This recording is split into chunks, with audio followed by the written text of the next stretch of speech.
Hello friends, मेरा नाम है दुर्गेश कुमार गुप्ता एडवोकेट। और कल तक के लास्ट सेशन में हमने देखा था सम्मन के बारे में। हम चैप्टर 6 देख रहे हैं। इसमें हमने ए पॉइंट देख लिया था जो था हमारा समन्स। ये हम कंप्लीट कर चुके हैं और आज हमारा बी पॉइंट है, ये है वारंट।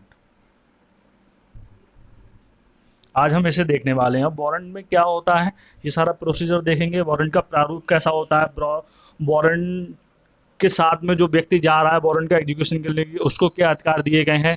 और ये सारी चीज़ें देखने के साथ ही साथ हम देखेंगे कि वारंट किन किन व्यक्तियों को एग्जीक्यूशन के लिए दिया जा सकता है, वारंट की ड्यूरेशन क्या है कि वो कब तक वैलिड रहेगा, और वारंट का एरिया क्या है कि वो कहाँ तक वैलिड माना जाएगा, कि वो इंडिया, विद इन इंडिया चलेगा, विद इन स्टेट चलेगा, विद इन सिटी चलेगा, या आउट ऑफ इंडिया भी चल सकता है। ये सारी चीज़ देंगे। उन पुलिस अधिकारियों को क्या क्या राइट दिए गए हैं जो उस वारंट के एग्जीक्यूशन के लिए जा रहे हैं, या फिर पुलिस अधिकारी के अलावा भी कोई व्यक्ति किसी वारंट के एग्जीक्यूशन के लिए जा सकता है। ये सारी चीज़ें हम देखने वाले हैं। तो ये हमारा सेक्शन स्टार्ट होता है, और इसमें हमारा पहला सेक्शन जो स्टार्ट होता है वो है सेक्शन 70। 70 कहता है गिरफ्तारी के वारंट का प्रारूप और अवधि।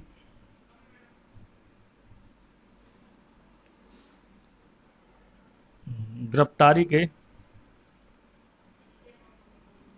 वारंट का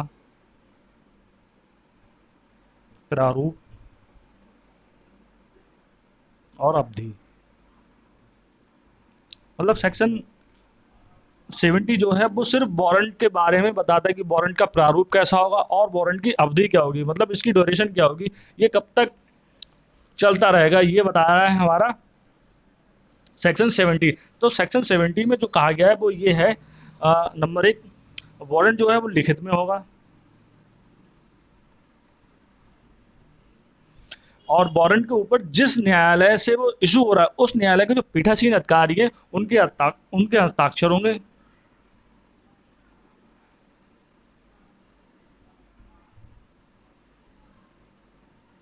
पीठासीन अधिकारी के हस्ताक्षर होंगे।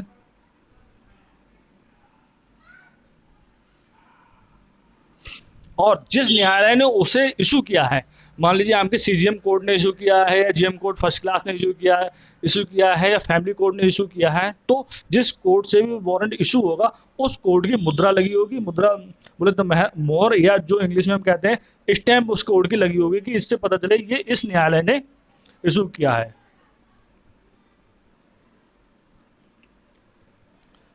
न्यायालय की मुद्रा या मोहर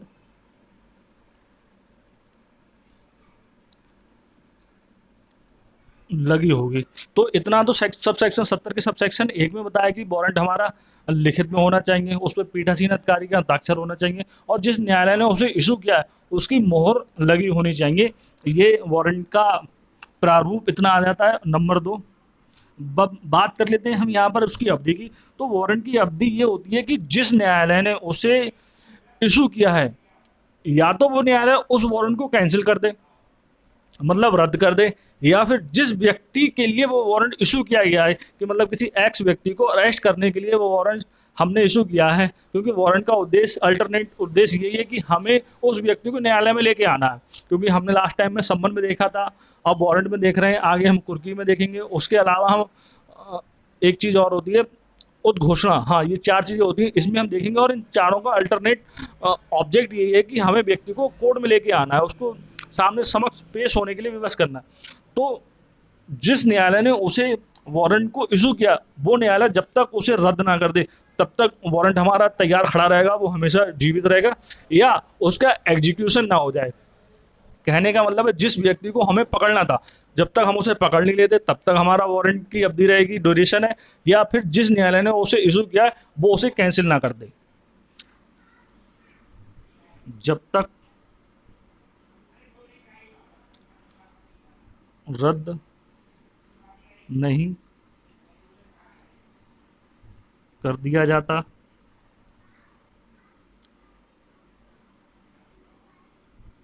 या निष्पादन नहीं हो जाता। ये वारंट का प्रारूप हो गया, ये वारंट की ड्यूरेशन हो गई। मतलब वारंट लिखित में होगा, पीठासीन अधिकारी के साइन होंगे और न्यायालय की मुद्रा लगी होगी। नंबर 2, वारंट जब तक रद्द नहीं हो जाता और जब तक निष्पादित नहीं हो जाता तब तक वारंट की ड्यूरेशन रहेगी। इसके बाद धारा 71 में कहा गया है कि जो व्यक्ति इस वारंट को लेके जाएगा उसके पास क्या राइट्स होंगे। तो इसमें बताया प्रतिभूति लिए जाने का आदेश देने की शक्ति।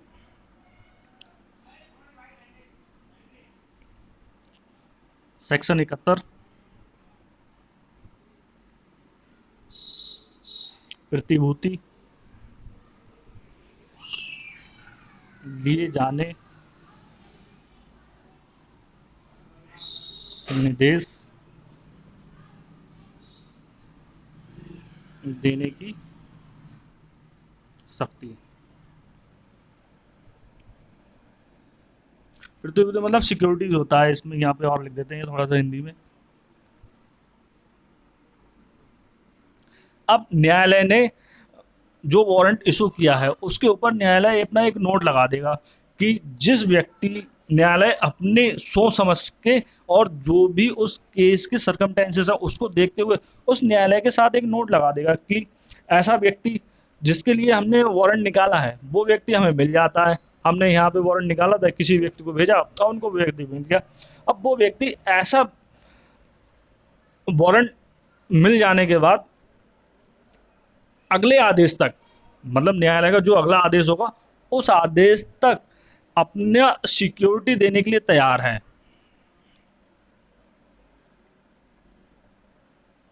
अपना सिक्योरिटी देने के लिए तैयार है कि वो ये सिक्योरिटी देता है कि हाँ सर, जो आप नेक्स्ट मुझे टाइम पीरियड बताएंगे, जो भी आपका नेक्स्ट ऑर्डर होगा मैं उस पर न्यायालय में हाजिर हो जाऊंगा। तो ऐसा व्यक्ति उसको उन सिक्योरिटीज के ऊपर छोड़ देगा। ऐसा नहीं है कि उसको कॉलर पकड़ के लेके आएगा। आपने वारंट रिसीव किया, आपने वो बॉन्ड पत्र मतलब सिक्योरिटी हमें दे दी और ये हमें एश्योर करा दिया कि भाई फला तारीख को जो भी आप हमें बता रहे हैं इस तारीख को मैं न्यायालय में पहुंच जाऊंगा। तो उस वारंट का एग्जीक्यूशन हो गया माना जाएगा और उस व्यक्ति को वहीं छोड़ दिया जाएगा। तो इसमें हम लिख लेते हैं नंबर 1,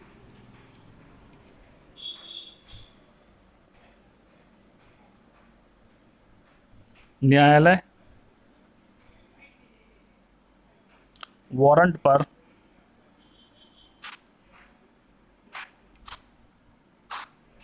पृष्ठांकन द्वारा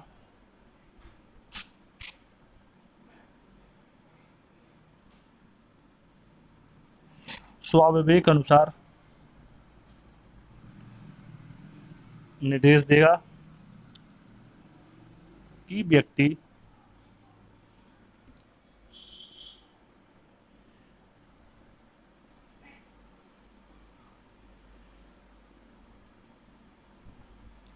अगले निर्देश तक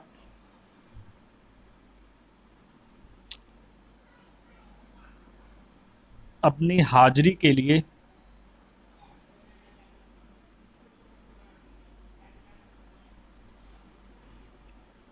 पर्याप्त प्रतिभुओं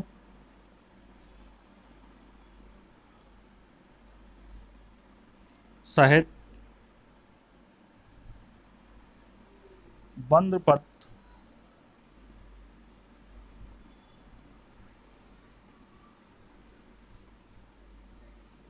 निष्पादित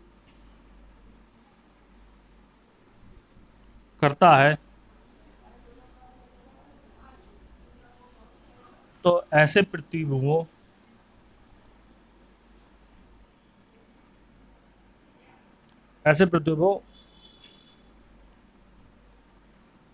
उस व्यक्ति को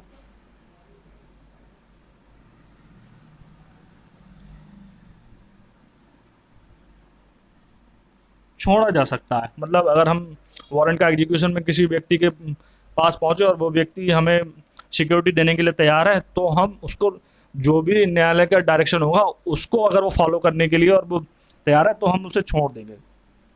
अब नंबर 2 में ये बताया गया है कि जो ये पृष्ठांकन है, एक्चुअली बात ये है कि मैं सेम बेरेक्ट की लैंग्वेज लिखता हूँ और वो इसलिए लिखता हूँ कि अगर आप लोग किसी भी एग्जाम में जाएंगे या बेरेक्ट पढ़ेंगे और पढ़ने के बाद एग्जाम में बैठेंगे तो आपको यहाँ पर यही शब्द मिलेंगे।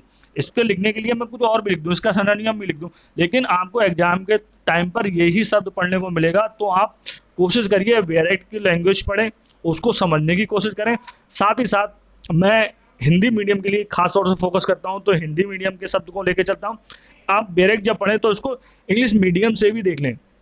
जो लोग इंग्लिश मीडियम को फॉलो करते हैं, इंग्लिश मीडियम से पढ़ रहे हैं, वो ज़्यादा अच्छी बात है, तो वो इंग्लिश मीडियम में भी देख लें। लेकिन साथ ही साथ वेरिएट के शब्द को ही फॉलो करें। अदर शब्द में जाएंगे तो आपको एग्जामिनेशन में बहुत ज़्यादा दिक्कत आने वाली है, क्योंकि आपको वेरिएट के शब्द ही वहाँ पर मिलेंगे और आप उनके साथ फैमिलियर नहीं रहेंगे तो आपको दिक्कत आएगी। इसलिए मैं वेरिएट के शब्दों का प्रेफर करता हूँ। इसका सिंपल सा रीज़न यही था। तो जो प्रश्नांकन किया है, न्यायालय ने लिखा है, उसमें क्या लिखा है? उसमें इन्होंने दो में बताया, प्रश्नांकन में निम्नलिखित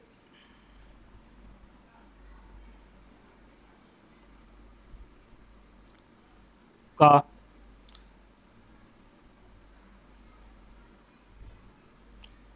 पृथ्वियों की संख्या, मतलब कितनी सिक्योरिटी हमें देनी है, ये पूछा गया है।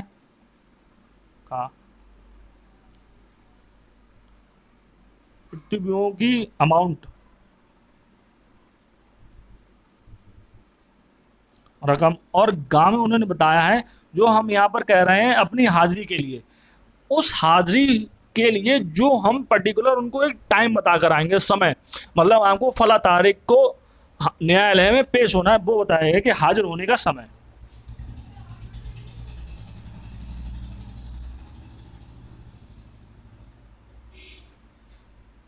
ये हम बताकर आएंगे, ये हमारा पृष्ठांकन होगा।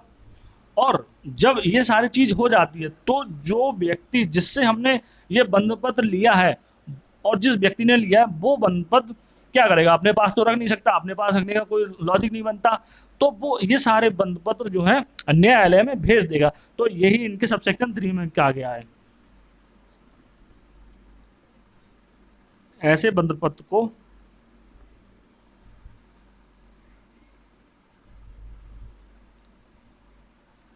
न्यायालय के पास भेजेंगे। ये हमें सेक्शन 71 यहाँ तक हमारा कंप्लीट हो जाता है। इसके बाद जो बात हुई है सेक्शन 72 में, कि वारंट जो है किसको निर्दिष्ट होंगे, मतलब कहने का ये है कि जो वारंट है, वारंट टू होम डायरेक्टेड, मतलब वारंट किसको निर्दिष्ट होंगे, ये वारंट किसको दिए जा सकते हैं, इनका निष्पादन कौन करेगा, इसके बारे में हमें सेक्शन 72 में बताया गया है।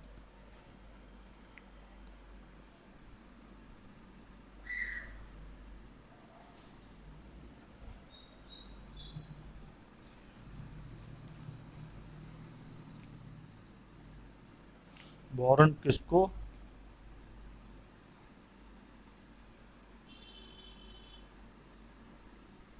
निर्दिष्ट होंगे,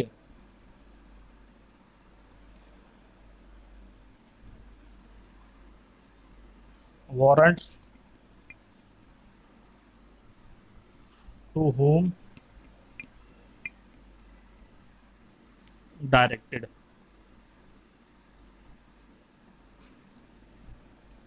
तो वारंट जो है किसको निर्दिष्ट होंगे, कौन इन वारंट को लेकर जाएगा, इस बारे में सेक्शन 72 में बताया गया कि तो वारंट जो है न्यायालय किसी एक पुलिस अधिकारी को दे सकता है।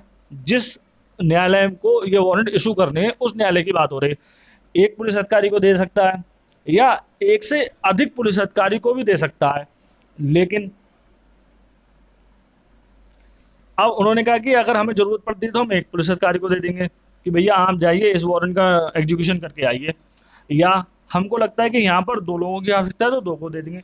लेकिन स्थिति अगर ऐसी है कि न्यायालय को कोई भी वारंट तुरंत एग्जीक्यूशन कराना है, कि अभी हम इसे इशू कर रहे हैं और आप इसको अभी एग्जीक्यूट कराइए, अभी जाइए, और ऐसी स्थिति में वो कोई पुलिस अधिकारी वहां पर मौजूद नहीं है, तब न्यायालय किसी भी अन्य व्यक्ति को, इसमें भी सेम कंडीशन है, किसी भी अन्य एक व्यक्ति को या अनेक व्यक्तियों को, एक से अधिक व्यक्तियों को भी न्यायालय वारंट का निष्पादन करने के लिए दे सकता है। ये सेक्शन हमारा 72 का 1 कहता है। एक या अधिक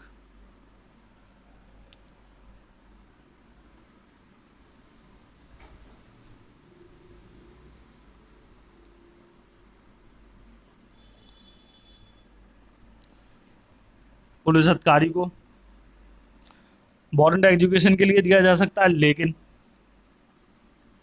यहाँ पर इन्होंने लेकिन कहा है कि तुरंत निष्पादन करना हो। मतलब अभी जब भी हम उसे इशू कर रहे हैं और तुरंत ही उसका हमें निष्पादन करवाना है, मतलब एग्जीक्यूशन करवाना है, तुरंत निष्पादन करना है। और इस कंडीशन में मान लीजिए उस कंडीशन में कोई पुलिस वाला हमारे पास अवेलेबल नहीं है, तो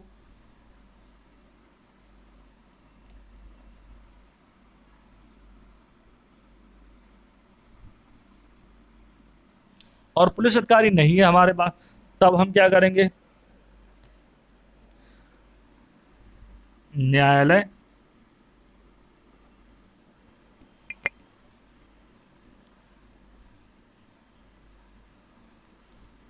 किसी अन्य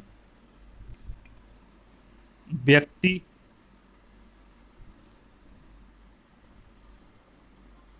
या व्यक्तियों के द्वारा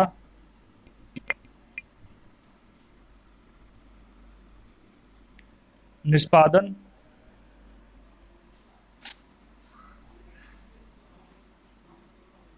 करा सकता है। ये हमारा सबसेक्शन एक है ने कहा। और सबसेक्शन टू जो इसका कहता है वो ये कहता है कि चाहे एक पुलिस वाला जो गया हो या दो पुलिस वाले गए हों, या इसकी ना उपस्थिति में हमें वारंट तुरंत एग्जीक्यूशन कराना था, उस स्थिति में न्यायालय ने किसी अन्य व्यक्ति को या अन्य व्यक्तियों को भेज दिया हो। कहने का मतलब ये है कि किसी भी कंडीशन में, दोनों में से किसी भी कंडीशन के अंदर अगर वारंट का एग्जीक्यूशन एक व्यक्ति करता है या दो व्यक्ति करते हैं, तो उनमें से कोई भी एक व्यक्ति अगर उस वारंट को एग्जीक्यूट कर देता है तो उसका एग्जीक्यूशन मान लिया जाएगा, या वो दोनों व्यक्ति भेजे गए हैं या एक से अधिक जितने भी वो सब करते हैं तो भी माना जाएगा, या उनमें से कोई एक भी कर देता है तो भी हम उसका एग्जीक्यूशन मान लेंगे। ये सबसेक्शन 2 में कहा गया है। एक से अधिक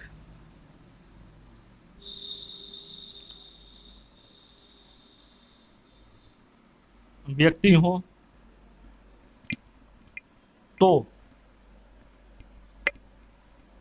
एक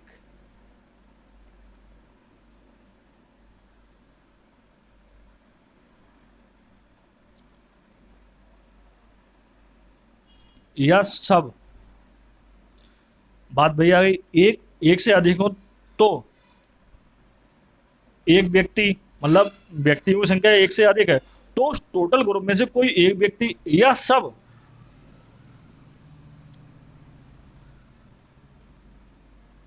व्यक्ति द्वारा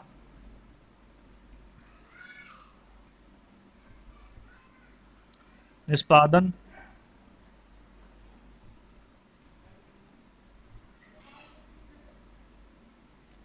किया गया माना जाएगा।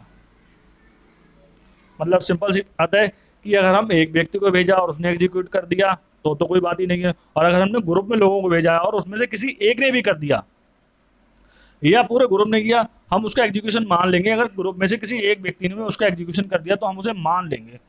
ये है इतनी सी बात। अब इसके बाद 73 सेक्शन 73 कहता है वारंट किसी भी व्यक्ति को निर्दिष्ट हो सकता है। अब यहाँ पर तो सिर्फ उन्होंने बाउंडेशन लगा रखा है कि एक पुलिस अधिकारी को या एक से अधिक पुलिस अधिकारी को या एक न्यायालय, यहाँ पर न्यायालय शब्द आया कि न्यायालय अन्य व्यक्ति को या इन व्यक्तियों को वारंट निष्पादन के लिए एग्जीक्यूशन में दे सकता है। लेकिन 73 में क्या है कि वारंट किसी भी व्यक्ति को दिया जा सकता है, उसकी कुछ कंडीशन उन्होंने बताई है जो 73 के अंदर है, उनको हम देख लेते हैं।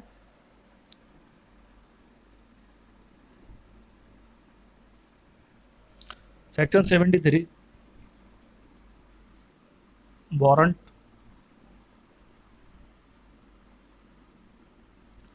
किसी भी व्यक्ति को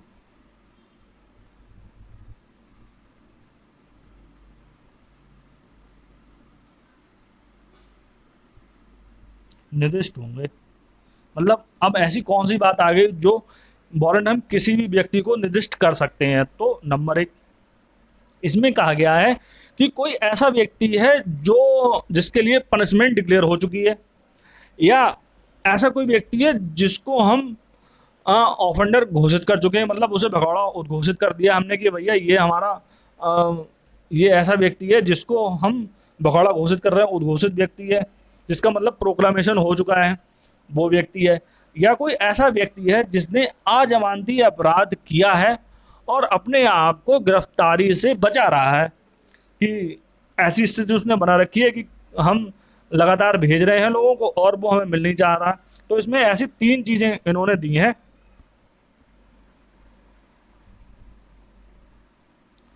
सिद्ध दोष,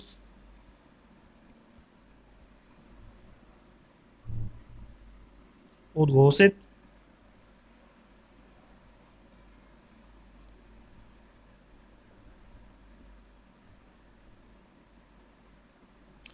अजमानतीय अपराध का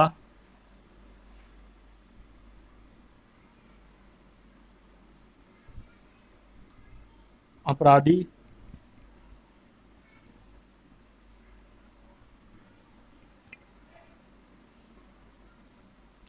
और गिरफ्तारी से बच रहा है।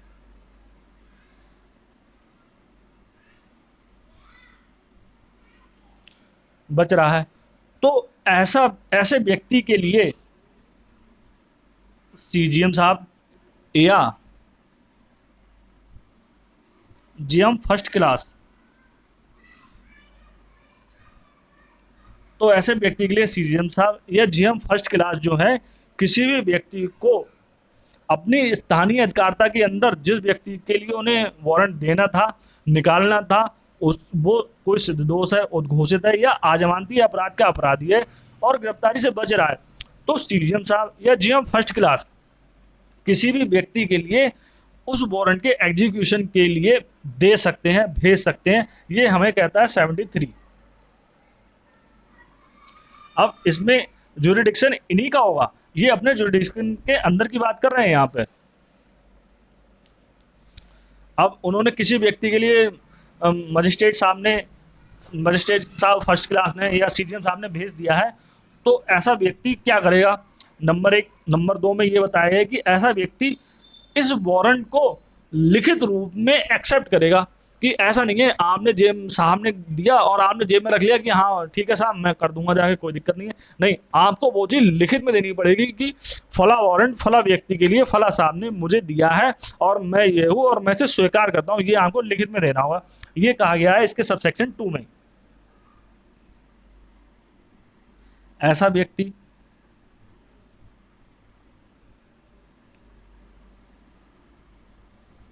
लिखित में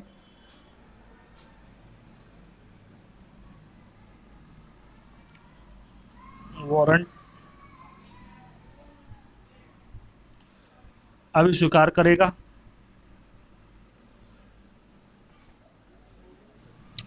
और जो ये व्यक्ति अभिस्वीकार कर ले रहा है, तो इस व्यक्ति के पास उस व्यक्ति को जिसके खिलाफ वारंट से एग्जीक्यूशन के लिए भेजा जा रहा है, दिया जा रहा है, उसके पास वो पावर आ जाएगी, वो किसी व्यक्ति की भूमि में या किसी संपत्ति में उस व्यक्ति को गिरफ्तार करने के लिए प्रवेश भी कर सकता है। ये पावर इस व्यक्ति को आ जाएगी। अब ये व्यक्ति एक साधारण व्यक्ति है, जैसे ही सीजीएम साहब ने, मान लीजिए यहाँ पर कोई एक्स है, अब एक्स को सीजीएम साहब ने कहा कि भाई जाओ इसको आप, वारंट आपको मिल गया है, आप इसे लेके जाइए और इसका एग्जीक्यूशन कीजिए। तो अब एक्स के पास पावर होगी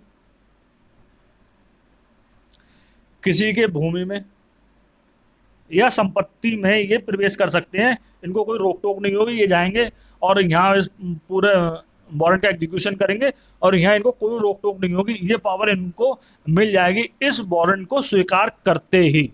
ये कहा गया है सबसेक्शन 2। ऐसा व्यक्ति भूमि या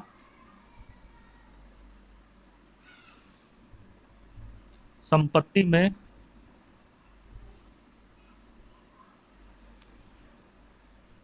प्रवेश का अधिकारी होगा।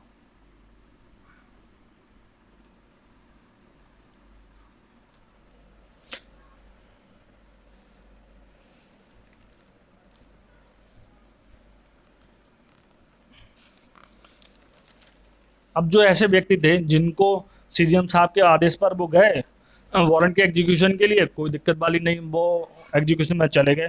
उनको किसी की संपत्ति में और वहाँ दुनियादारी में प्रवेश करने का राइट मिल ही गया था जैसे ही उन्होंने वारंट एग्जीक्यूशन किया। तो अब ऐसे व्यक्ति ने, मान लीजिए वो कहीं गए और उन्होंने एग्जीक्यूशन हुआ और एग्जीक्यूशन के तहत उन्होंने उस व्यक्ति को अरेस्ट कर लिया, तब वो क्या करेंगे, तब उनका क्या प्रोसीजर होगा। तो ये बताया गया है सब सेक्शन 3 में कि जब व्यक्ति गिरफ्तार कर लिया जाता है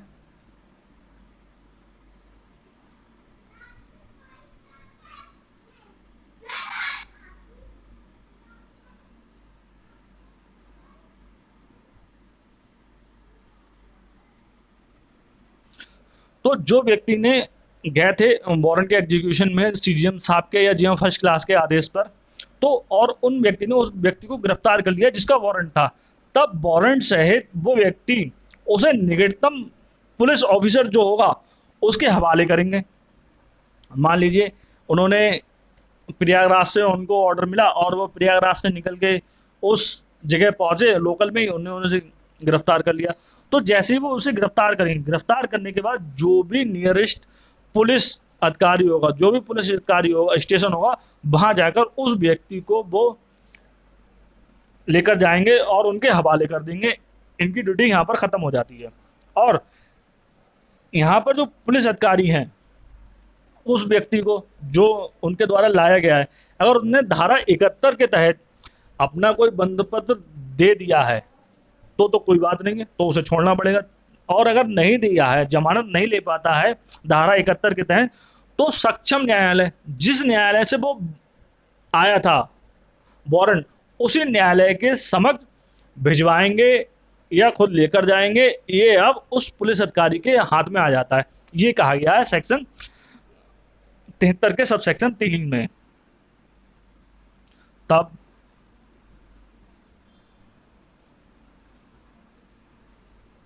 वारंट सहित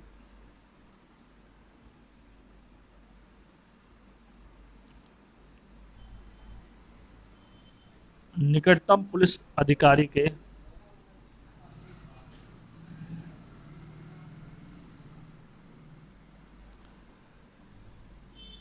हवाले करेगा और धारा 71 के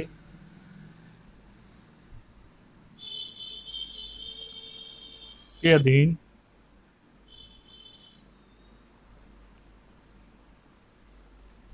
जमानत नहीं लेता है,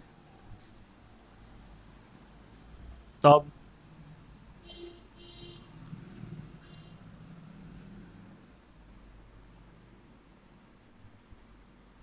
सक्षम मजिस्ट्रेट के समक्ष भिजवाएगा। यहाँ तक धारा 73 हमारी कंप्लीट हो जाती है।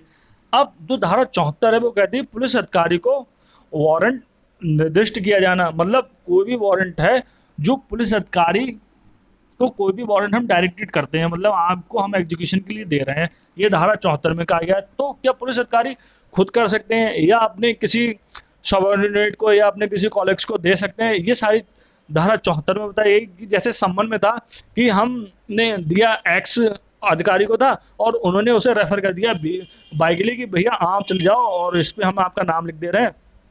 तो ये सेम वारंट में भी है जो धारा 74 में बताया गया है।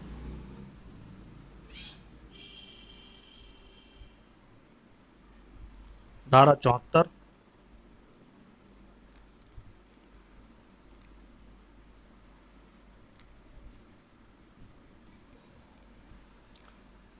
पुलिस अधिकारी को निर्दिष्ट वारंट। अब किसी ऐसे पुलिस अधिकारी को जिसके अधिकार जो उसके लिए एलिजिबल है, न्यायालय ने वारंट दिया कि आप इसके एग्जीक्यूशन कर दीजिए, तो वो किसी ऐसे अन्य पुलिस अधिकारी का उस पर नाम लिख देगा कि आप जाइए और इसका एग्जीक्यूशन कर दीजिए। ये धारा 74 कहती है कि किसी अन्य पुलिस अधिकारी के द्वारा, मतलब मुझे दिया गया है तो मैं किसी अन्य को भी उसे रेफर कर सकता हूँ, ये धारा 74 में कहा गया है।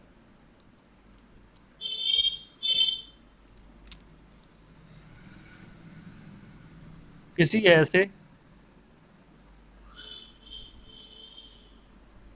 अन्य पुलिस अधिकारी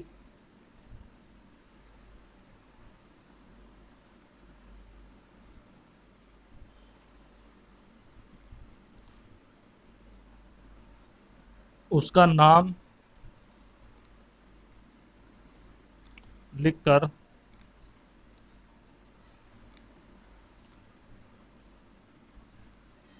निर्दिष्ट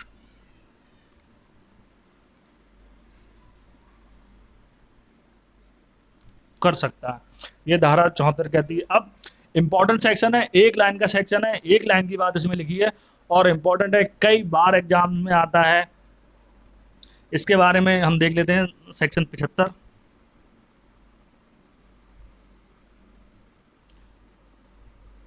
वारंट के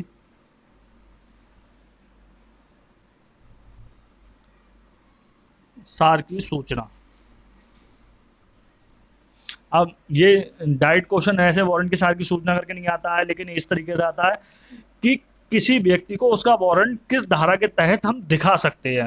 तो इसमें सिंपल सा ये कि जो व्यक्ति वारंट लेके जा रहा है और जिस व्यक्ति का वारंट है, तो उस व्यक्ति को वारंट का सार बताएगा,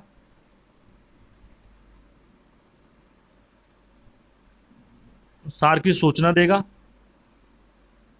और वो व्यक्ति अगर कहता है जिसके खिलाफ वारंट है और वो व्यक्ति लेके पहुंचता है, उसको उस वारंट का उन्होंने पूरा क्रक्स बता दिया कि भैया इस चीज का आपका वारंट आया है, और सामने वाला व्यक्ति कहता है यार मैं नहीं मानता, तो मुझे दिखाओ, तो वो व्यक्ति उस व्यक्ति को वारंट दिखा भी सकता है।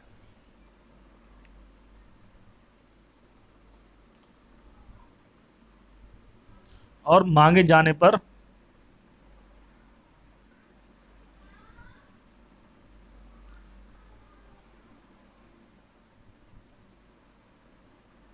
दिखा भी सकता है। ये धारा 75 कहती है। इससे बस इतना ही पूछा जाता है किस धारा के तहत हम वारंट किसी भी व्यक्ति को जिसके खिलाफ है उसको दिखा सकते हैं, ये इतना कहता है। अब हमने इतना सारा प्रोसेस देख लिया। अब मान लीजिए हमने किसी व्यक्ति को गिरफ्तार कर दिया, तो उस व्यक्ति को, जो व्यक्ति गिरफ्तार किया गया है, न्यायालय के पास कितनी देर के अंदर, ये कितने समय के अंदर हमें उसको रिप्रेजेंट करना है, इसके बारे में धारा 76 में लिखा गया है।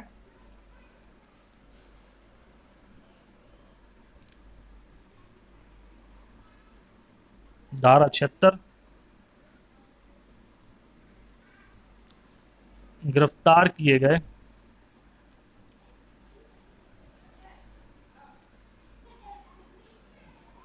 व्यक्ति का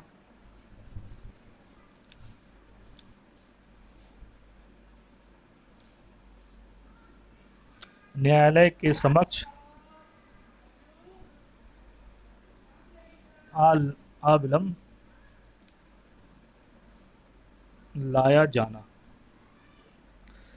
अब ऐसा कोई न्यायालय जिसने किसी व्यक्ति को अपनी अधिकारिता के अंदर गिरफ्तार करने का वारंट इशू किया था, वारंट का एग्जीक्यूशन हो गया, व्यक्ति को गिरफ्तार कर लिया गया।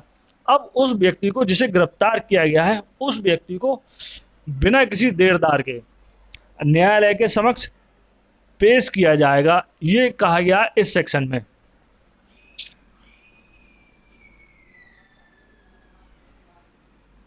अविलंब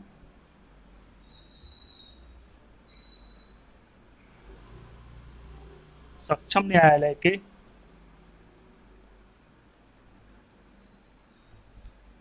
समक्ष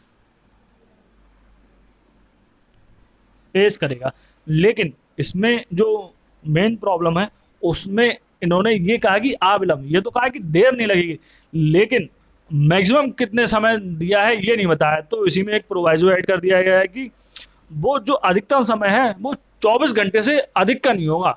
आप 24 घंटे के अंदर अंदर आपको उसे पेश करना पड़ेगा, लेकिन 24 घंटे में जो हमने संबंध में पढ़ा था कि वो वाला टाइम इंक्लूड नहीं किया जाएगा जो आने जाने में लगता है, मतलब जो यात्रा का समय है उसको छोड़कर 24 घंटे के अंदर उसे पेश किया जाएगा। परंतु 24 घंटे के अंदर यात्रा का समय छोड़कर, इसे ब्रैकेट में डाल दो। बस इतना आ गया है हमारा सेक्शन 76 में। अब दूसरा इंपॉर्टेंट सेक्शन है वो है सेक्शन 77। इसमें पूछा गया है कि वारंट का निष्पादन एरिया कहाँ होगा, कितनी दूरी तक या कहाँ तक वारंट को हम निष्पादित कर सकते हैं। ये 77 में पूछा पूछा गया है कि वेयर वारंट में बी एग्जीक्यूटेड। तो इसमें एक बाउंड्री बताई गई है कि इस बाउंड्री के अंदर हमें वारंट को रखना है, इसके बाहर हम नहीं जा सकते। ये इंपॉर्टेंट सेक्शन है, यहाँ से भी क्वेश्चन सिर्फ इतना ही क्वेश्चन आता है, इसे आप इंपॉर्टेंट टिक कर लीजिए।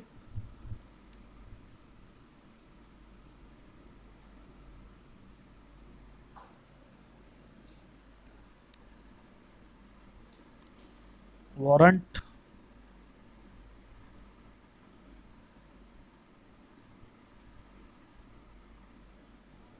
कहाँ निष्पादित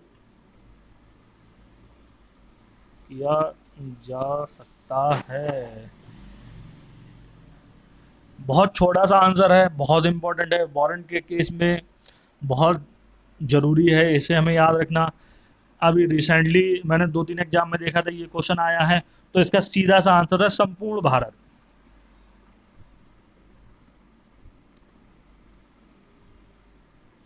आप वारंट को संपूर्ण भारत में एग्जीक्यूट कर सकते हैं, कोई रोक टोक नहीं है। ऐसा नहीं है कि आपने यूपी से वारंट निकला था तो उत्तराखंड में एग्जीक्यूट कैसे हो गया, कोई सवाल जवाब नहीं है, कुछ नहीं है।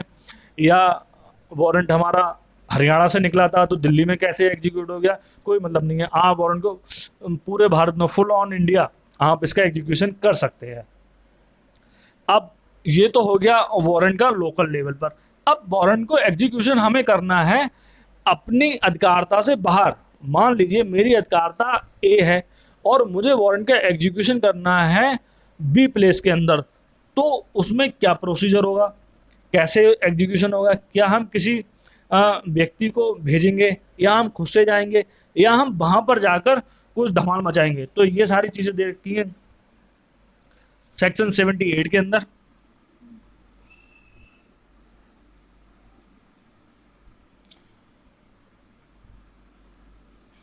अधिकारता के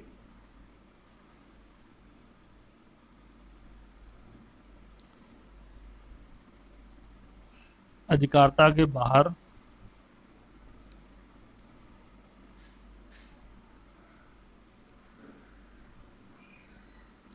निष्पादन के लिए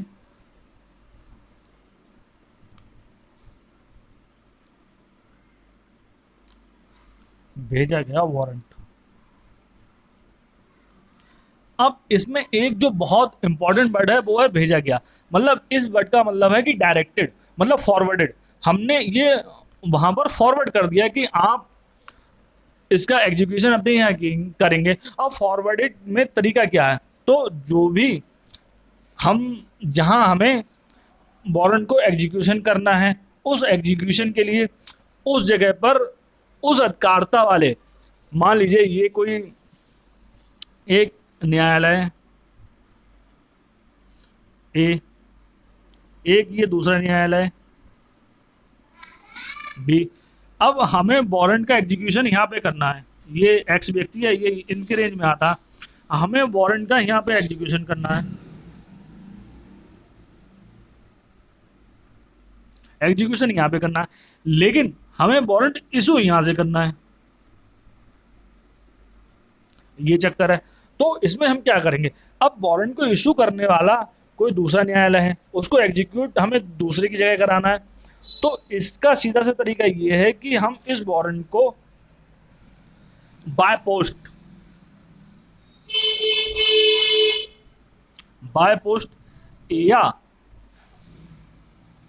अदर वे, या तो पोस्ट से या किसी अदर तरीके से यहां पर इस जगह पर डीएम साहब को या डीएसपी साहब को या पुलिस कमिश्नर साहब को हम ये वारंट सेंड करेंगे। ठीक है, ये हम वारंट जब इन्हें सेंड कर देंगे तो ये सभी लोग वारंट पर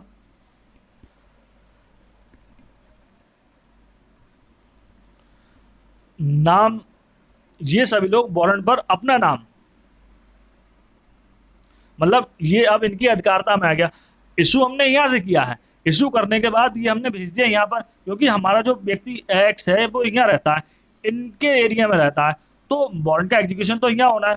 तो हमने क्या किया कि यहाँ इस वाले न्यायालय बी की अधिकारिता में जो डीएम साहब हैं, डीएसपी साहब हैं या पुलिस कमिश्नर साहब हैं, इनको हम ये वारंट जो है बाया पोस्ट या किसी अदर तरीके से भेज देंगे। अब ये डीएम साहब या जो भी अधिकारी, रिस्पेक्टेड अधिकारी हैं, उस पर अपना नाम पृष्ठांकित करेंगे।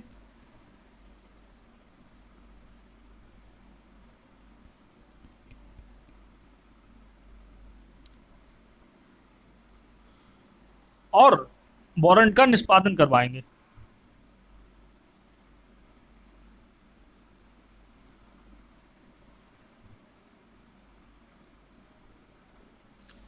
अब जो जैसे ही ये वारंट यहाँ पहुंचा बाय पोस्ट इन लोगों के पास, इन्होंने इस पर अपना नाम जैसे ही लिखा, प्रश्नांकन किया, तो अब ये वारंट ऐसे ट्रीट होगा कि ये यही लोग इशू कर रहे हैं और इसका एग्जीक्यूशन इन्हीं के क्षेत्र में उसी तरीके से होता है जिस तरीके से ये अपने क्षेत्र में कराते। अब ये वारंट ये नहीं माना जाएगा कि दूसरी जगह से आया है, अब ये वारंट ये माना जाएगा कि हमने यहीं से इसे इशू किया था और इसका एग्जीक्यूशन यही होना है। इस बारे में हमारा ये सेक्शन ए कहता है। अब सब सेक्शन टू, अब सब सेक्शन टू ये कहता है कि जिस व्यक्ति को, मान लीजिए एक्स को हमें यहाँ पर एग्जीक्यूशन कराना था वारंट के तहत, अब हमने डीएम साहब को, एसएसपी साहब, डीएसपी साहब को, कमिश्नर साहब को ये वारंट तो भेज दिया।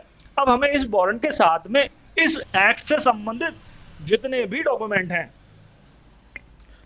और जितने जितने भी इंफॉर्मेशन है उसको हम डॉक्यूमेंटेड करके इनके पास भेजेंगे। इसी के साथ, वारंट के साथ, इस वारंट के साथ हमको इसके जानकारी वाले जितने डॉक्यूमेंट है वो भेजने हैं। और अगर इस एक्ट के ऊपर कोई ऐसी कार्रवाई बनती है जो धारा 81 के अंदर होनी चाहिए थी। अब धारा 81 क्या होती है वो एक बार मैं आपको बता देता हूँ। धारा 81 के अनुसार उस मजिस्ट्रेट द्वारा प्रक्रिया जिसके समक्ष ऐसे गिरफ्तार किया गया व्यक्ति लाया जाए, मतलब ये अब ऐसा ही समझा जाएगा कि ये व्यक्ति इन्हीं के पास लाया जा रहा, तो वो उसी के हिसाब से पूरा प्रोसीजर करेंगे और यहाँ पर इस वारंट को एग्जीक्यूशन माना जाएगा। ये है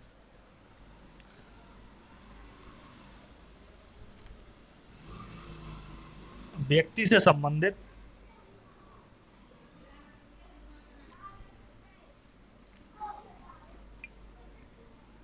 सभी जानकारी के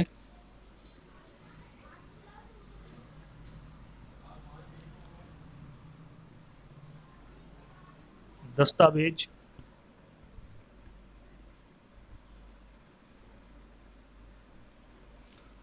वारंट के साथ भेजेंगे।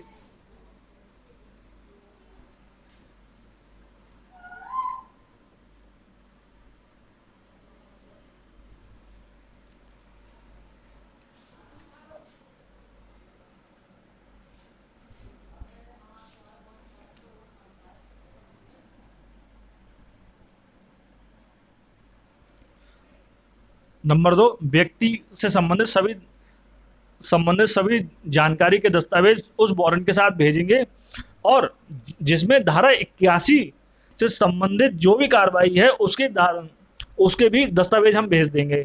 ये धारा 2 कहती है जो धारा 81 के अधीन कार्रवाई करने वाले न्यायालय को यह विनिश्चित करने में कि उस व्यक्ति की जमानत मंजूर की जाए या नहीं सामर्थ्य बनाने के लिए पर्याप्त है, वारंट के साथ भेजेंगे। मतलब जो धारा 81 के तहत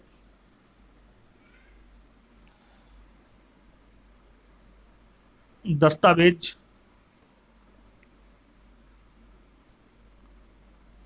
जिससे यह तय किया जाए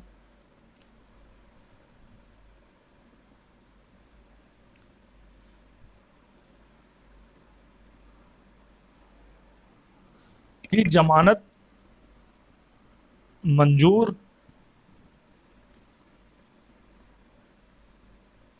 की जाए या नहीं, ये डॉक्यूमेंट में हम इनके साथ ही प्लस भेजेंगे, और इससे ये डिसीजन हो सकता है या इनकी जमानत ली जा सकती है, नहीं ली जा सकती है, ये भी डॉक्यूमेंट हम वारंट के साथ ही भेजेंगे। ये धारा 78 कहती है। अब धारा 78 के बाद ये तो तब हो गया जब हमने वारंट को फॉरवर्डेड किया है अदर अधिकारता में, जहां हमें वारंट का एग्जीक्यूशन कराना था। अब मान लीजिए हम वारंट को फॉरवर्डेड नहीं करते हैं किसी भी कारण से, हमें ये लगता है कि भाई फॉरवर्डेड नहीं करेंगे हम, या हमारे पास इतना समय नहीं है कि हम वहाँ फॉरवर्डेड करें, और सामने से हमें दिख रहा हो कि समय ज़्यादा लग जाएगा, या फिर सामने से कोई हमारा वारंट लेने के लिए उस समय अवेलेबल ना हो। मान लीजिए हम कहीं भेज रहे हैं और वहाँ पर सक्षम अधिकारी ही उस समय मौके पे ना हो, क्योंकि जब वारंट भेजने से पहले हम इतना तो पता करेंगे, ये कॉमन सी बात है। तब प्रक्रिया क्या होगी, तब हम उस वारंट का एग्जीक्यूशन अपनी अधिकारता से बाहर कैसे करेंगे, ये बताया गया है धारा 79 में। धारा 79 कहती है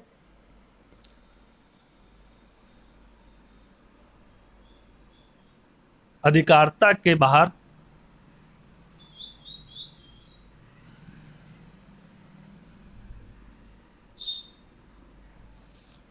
निष्पादन के लिए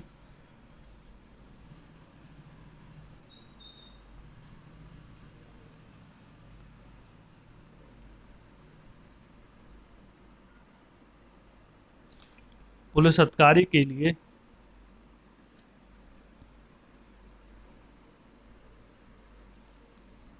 निर्दिष्ट वारंट। अब इसमें जो मेन वर्ड आ जाता है, इसमें हम व्यक्ति को खुद ही भेज रहे हैं, हम अपने व्यक्ति को भेज रहे हैं। अरे छोड़ो भाई, सब तुम्हारे पास समय नहीं है, तो हमें जल्दी ज़्यादा है और तुम्हारे पास समय नहीं है, किसी भी कारण से आप अवेलेबल नहीं है, तो हम अपने ही व्यक्ति को भेज देते हैं। तो ये जो प्रक्रिया कही जाती है, ये कही जाती है डायरेक्टेड। अब इसमें डायरेक्ट एग्जीक्यूशन हम करेंगे, हम अपने हिसाब से अपने बंदे को भेजेंगे। तो नंबर एक, अब हमने अपना बंदा भेज दिया। मान लीजिए सेम प्रॉब्लम हम फिर से ले लेते हैं, ये कोई कोर्ट है, ये हो गई, ये भी हो गई। अब हमें एग्जीक्यूशन तो यहीं कराना है, यहाँ पर एक्स रहता है, एग्जीक्यूशन हमारा यहीं होना है वारंट का, ठीक है। अब हमने क्या किया, यहाँ से अपने एक पुलिस अधिकारी पकड़ा, हमने कहा लो भाई आप यहाँ चले जाओ इनके पास, आपको इसको वारंट करना है। तो ये पुलिस अधिकारी क्या करेगा, ये पुलिस अधिकारी जो है यहाँ पर जाने के बाद, मतलब इस अधिकारता में जाने के बाद, नंबर एक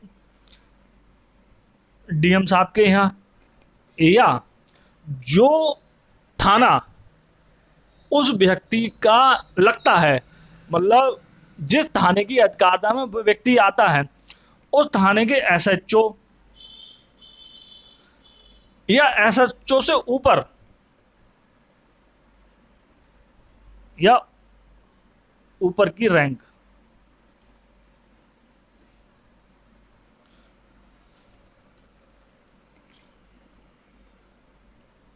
मतलब डीएम साहब के पास, या उस थाने की अधिकारता, मतलब जिस थाने की अधिकारता में ऐसा व्यक्ति है, मान ली उस थाने की अधिकारता में जो एक्ट है जी किसी थाने की अधिकारता के अंदर आता होगा, तो इस एक्ट जिस थाने की अधिकारता के अंदर आता है, उस अधिकार थाने के एसएचओ या उससे ऊपर के रैंक वाले व्यक्ति के पास हम वारंट को ले जाएंगे।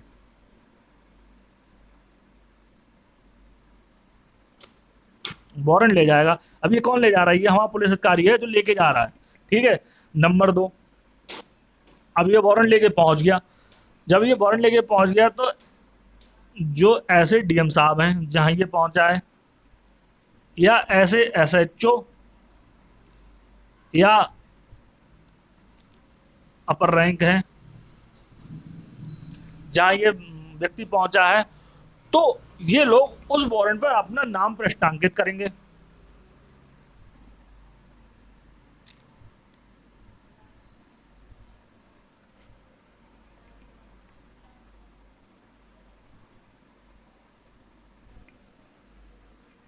नाम पृष्ठांकित करेंगे और उस पुलिस वाले को, मतलब इस पुलिस वाले को जो हमारा यहाँ पर गया है, इस पुलिस वाले को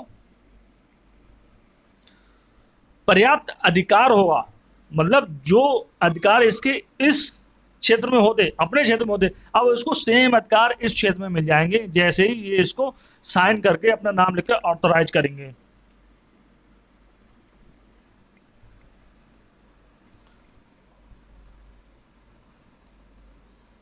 और उस पुलिस अधिकारी को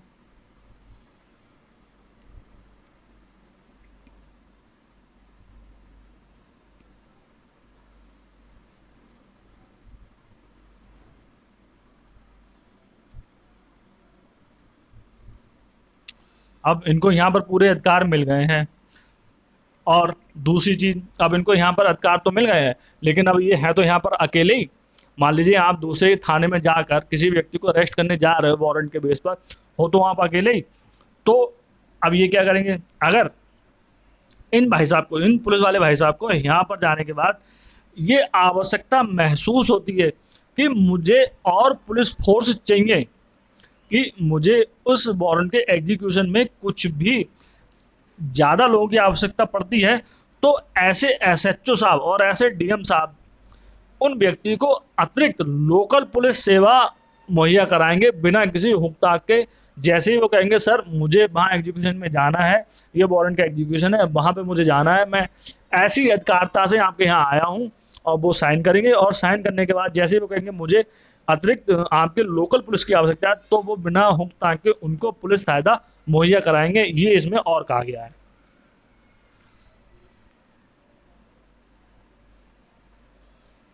तथा आवश्यकता पड़ने पर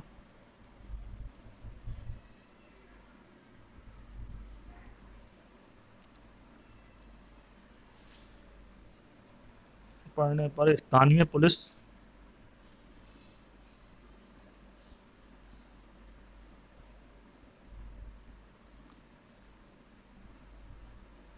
सहायता ले सकता है।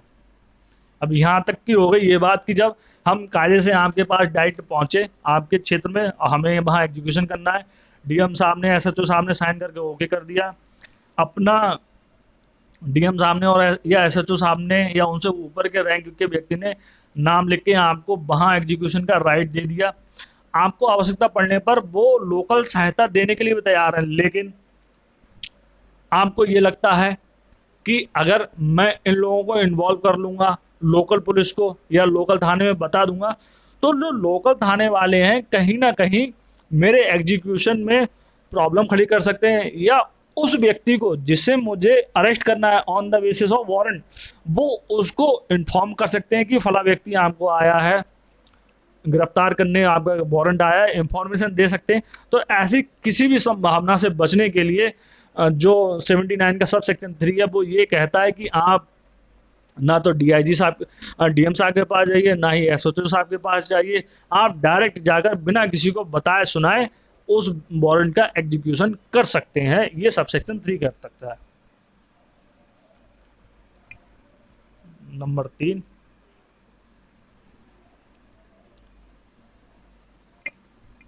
ऐसे पृष्ठांकित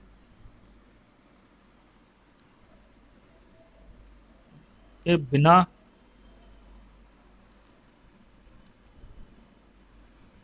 भी निष्पादन कर सकता है। ये यहाँ तक की बात हो गई 3।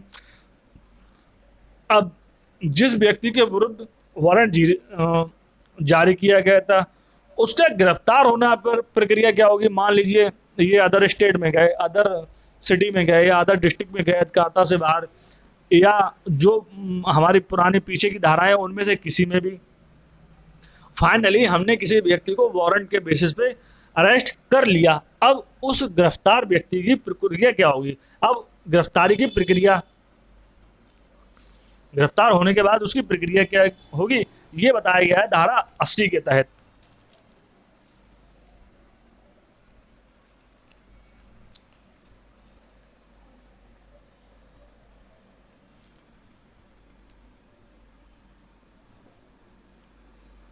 सेक्शन 80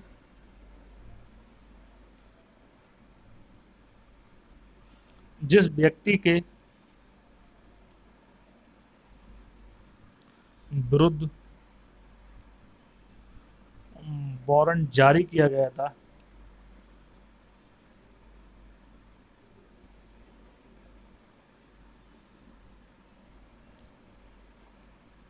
उसके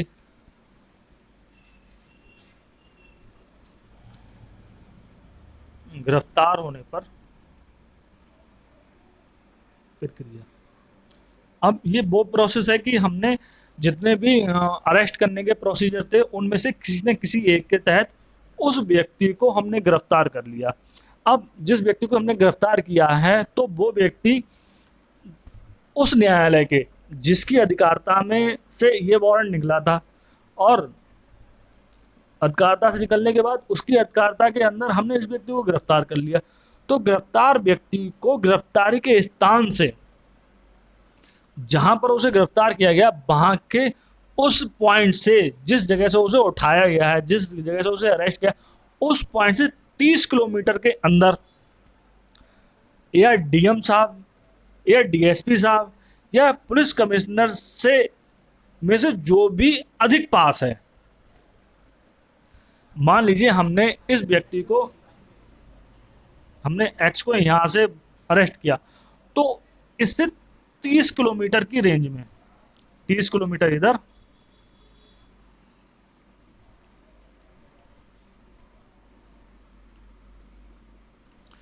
इसकी रेंज के अंदर, मतलब इस रेंज के अंदर, इस पूरी रेंज के अंदर हम ये देखेंगे कि डीएम साहब पास में है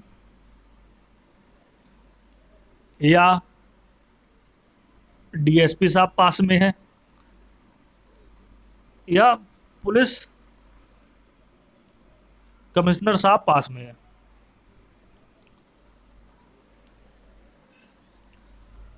या फिर पहली चीज ये आ गई, इसमें से जो भी पास है उनके पास पेश करेंगे, या धारा 71 के तहत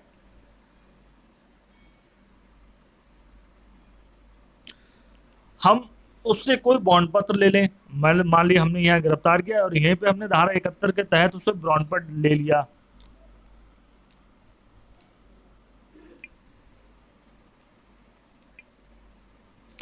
के तहत प्रतिभूति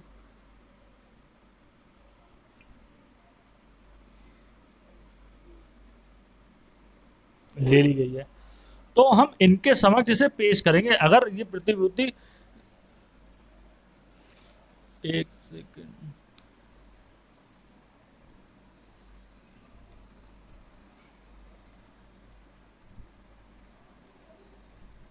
हाँ ठीक है, तो हम इनके समक्ष इसे पेश करेंगे।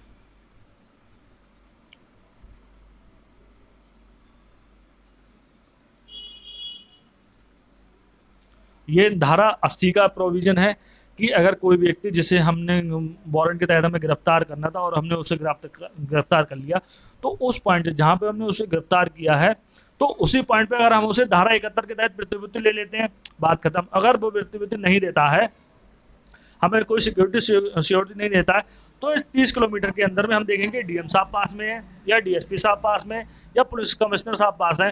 जो भी पास होंगे हम उनके पास इसको ले जाकर पेश करेंगे। ये धारा 80 कहती है। अब धारा 81 क्या कहती है? धारा 81 कहती है उस मजिस्ट्रेट, मान लीजिए हम डीएम साहब के पास लेकर पहुंच गए, ये मजिस्ट्रेट साहब इनके पास लेकर पहुंच गए, तो इनके समक्ष जब हम इसे पेश कर रहे हैं, गिरफ्तारी को पेश कर रहे हैं, तब उस व्यक्ति का लाया जाना, ये बताया गया है धारा 80 उस मजिस्ट्रेट द्वारा प्रक्रिया। तो इनके पास अब आगे फर्दर प्रोसीजर क्या होगा, ये धारा 81 में बताया गया है।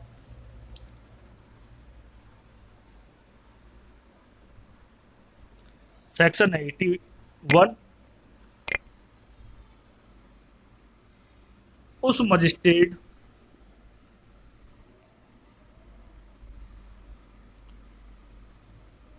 द्वारा प्रक्रिया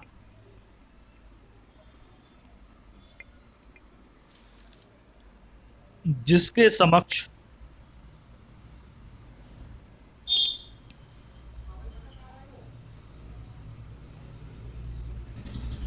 ऐसा गिरफ्तार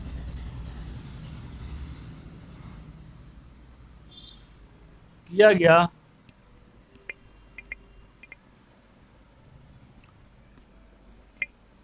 व्यक्ति लाया जाए।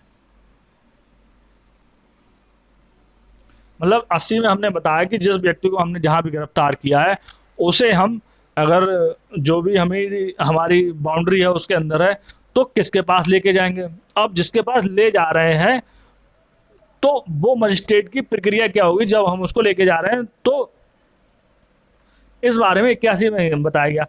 तो हम जिस मजिस्ट्रेट के साथ लेके जा रहे हैं, जिसकी अधिकार स्थानीय अधिकारिता में हम इसे लेके जा रहे हैं, तो सबसे पहले तो वो ये श्योर करेंगे कि क्या ये वही व्यक्ति है जिसके लिए हमने वारंट निकाला था या न्यायालय चाहता था कि इस व्यक्ति को लाया जाए। तो सबसे पहली बात तो यही कंफर्म हो जाएगी।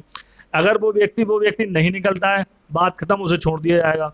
अगर वो व्यक्ति वही व्यक्ति निकलता है, तब प्रक्रिया क्या होगी इसके बारे में बताया गया है। तो यहाँ पर कहा गया है नंबर 1, वही व्यक्ति है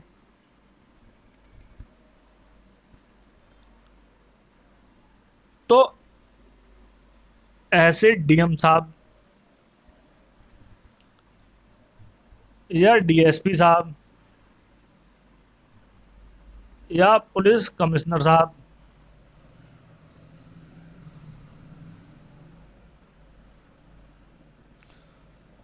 उस न्यायालय के पास उसे अपेक्षा में भेजने का निर्देश देंगे जिस न्यायालय ने उनके लिए हमारे पास वारंट निकाला था और जिसके वारंट के एग्जीक्यूशन में हमने इस व्यक्ति को गिरफ्तार किया था।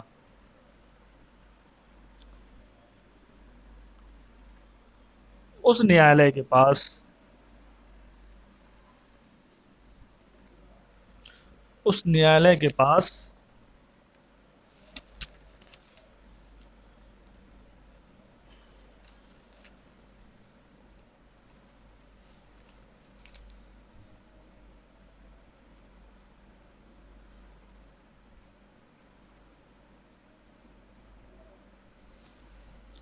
उस न्यायालय के पास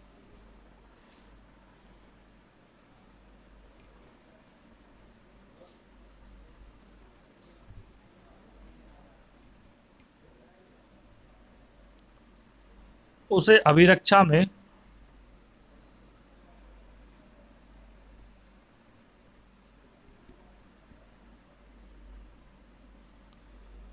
भेजने का निर्देश देगा। परंतु अब ऐसा व्यक्ति जिसे हम पकड़ के लेके आए हैं, उस व्यक्ति ने कोई बेलेबल ऑफेंस किया था। मान लीजिए बेलेबल ऑफेंस में उनके वारंट हो गए थे और उन्हें हम लेके आए हैं। तो जब ऑफेंस बेलेबल है तो उस व्यक्ति को जमानत पर छोड़ दिया जाएगा जब वो व्यक्ति सिक्योरिटी और सिक्योरिटी सहित अपनी जमानत लेने के लिए तैयार है, तो हम उस व्यक्ति को छोड़ देंगे। मतलब पहला प्रोवाइजो है, इसमें 2 प्रोवाइजो हैं।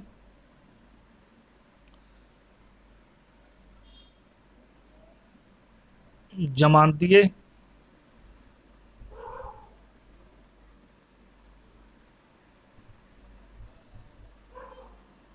अपराध है और व्यक्ति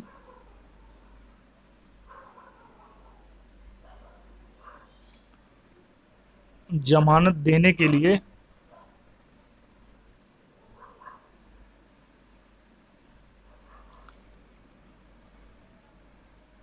तैयार है, तब उसे जमानत पर छोड़ देंगे।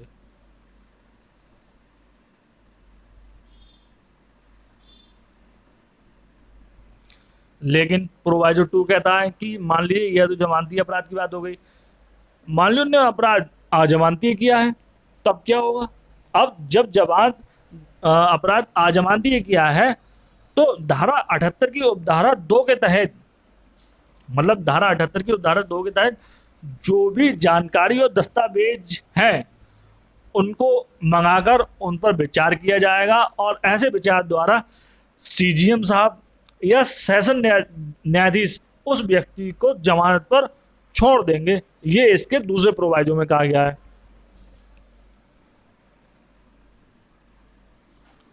परंतु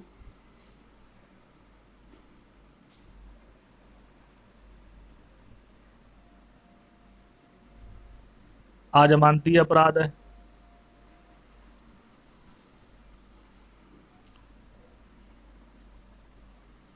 तो सीजीएम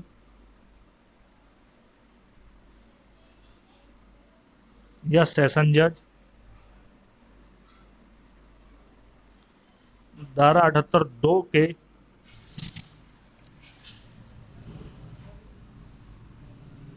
तहत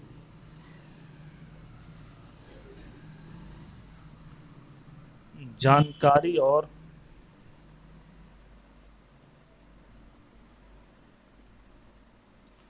दस्तावेजों पर